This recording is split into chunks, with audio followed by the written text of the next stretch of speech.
chairman w'Obwisilamu disitulikiti y'Emukono. Olwaleero kanso yange esoose okutuuza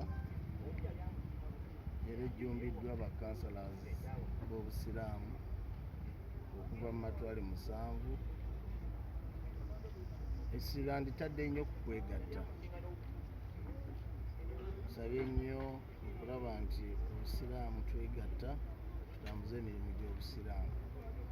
Era ekifaananyi ekibaddewo olwaleero kiragira ddala obumu n'okwegatta. Ffe Emukono kaadhi sekuritale abo bw'obatunuulira era bo tebasala kirevu naye nga bali wansi wa Supreme Council.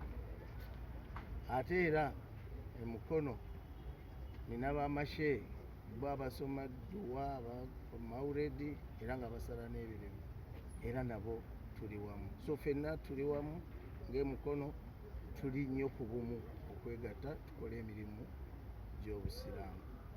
Era neebaza nnyo okulaba nti kanso yaffe ebaddewo mu bulungi era ne tusobola okuteeseza disitulikiti yaffe era tuvuddemu n'ebirabo ebiri kuba twayisa abagenyi ab'enkizo era tusobodde okufunawo wano pikipiki kuzibu ze tugenda okugabira amatwale n'okulaba nga tulongoosa n'ekifo kyaffe.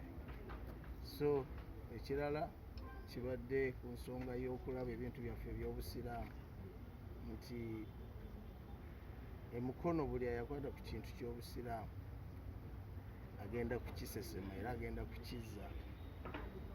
Teriyo agenda kugamba nti yatunda ettaka ly'Obusiraamu ayina agende.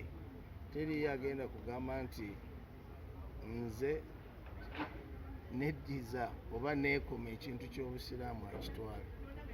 Teriyo agenda kugamba nze banguza kwatirawo eyakuguza nga bukyali bw'aba nga teyakuwa kyapa. Ate ne bw'aba nga yakuwa ekyapa nga kyava ku Uganda Muslim Supreme Council era gw'oli mukyamu manya nti wakola ddaloosi. So noonya ayakuguza omugambe akuddiza essente zo nga bukyali. Era ku bimu bye tugenda okutandikirako n'ekyo mwekiri. Tulina okwegatta ate tulina n'okulwanirira emaali yaffe ey'Obusiraamu n'okunoonya era tutaddewo olukiiko olugenda okunoonyereza ebintu byaffe byonna gye biri n'okunoonyereza abo bonna abeegatta oba abaalinamu ekkobaane lyonna ery'okutwala ebintu by'Obusiraamu.